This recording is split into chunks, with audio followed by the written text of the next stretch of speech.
گوش برادر این شغلی رو دیگه قبل تبرش کنیم چیه؟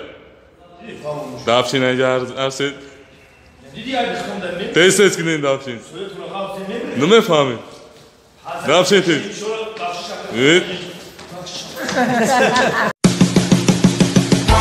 این کار در همین شبی سالی نوشیده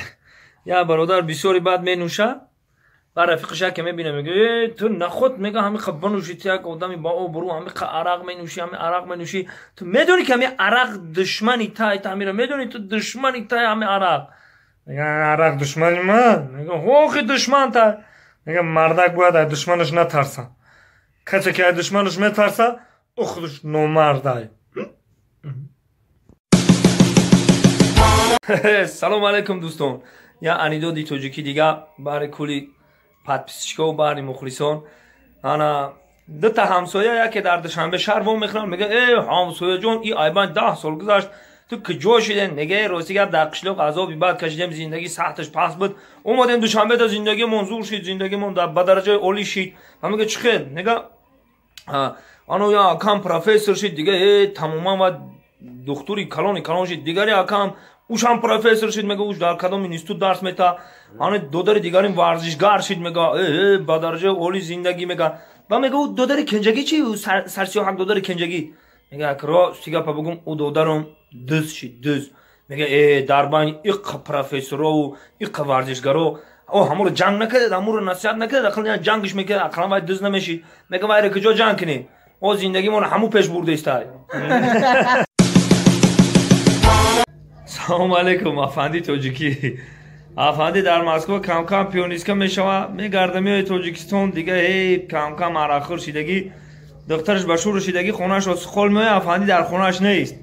یا اسقالا که نگاه میکنن که افندی دیر میکنه خیلی میگن نه خب توجیکو میگن که رومولک درون میگن رومولک درون با تاری سرش در رومول مونده میگن یعنی یک جا کرتا پوشونده میگن کو هم خیلی میگن افندی دیر کدک خیلی ما رومولک درون مونو کدیم که ما میریم قطع شود مسئلت که با ما می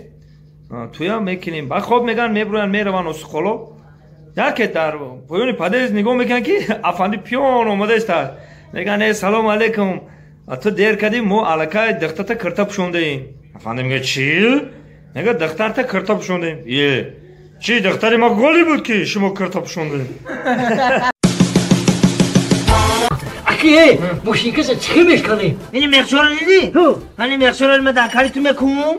در کاری تو میکنم و من ماشینکش میداره که ماشینکش میشکنه ای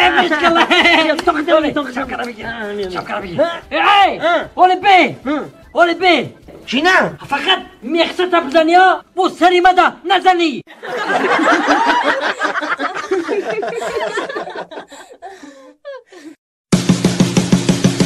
سلام علیکم یو چملکو استالبید خوشه را دیدین این آزی با تاش میگذاریم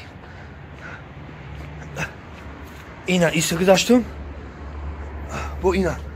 ایسا گذاشتم هم وقتش میگفتن که استالبید خوشه را با تاش بگذاری 2 زن میگیری با میگفتن که با تای استالبید خوشه نگذار که بختت بسته میشه این همش کمپیر افسانه بوده دروغ بوده کجای استالبید خوشه را ببینم میدم با تاش میگذارم که 2 زن بگیرم گفته با همه 2 زن بگیرم همین زنی بدگی من همه یکم زن من برامده رفته است یکم گپ دا باور نکنید همه گپا کمپیر افسانه فقط بتای همه از طلبه نگذاره که یکی گفتن میشه اگه اون سی میکنه توک میزنه تو برو همه این گپا رو برو وردگن همون مومو همون کمپیر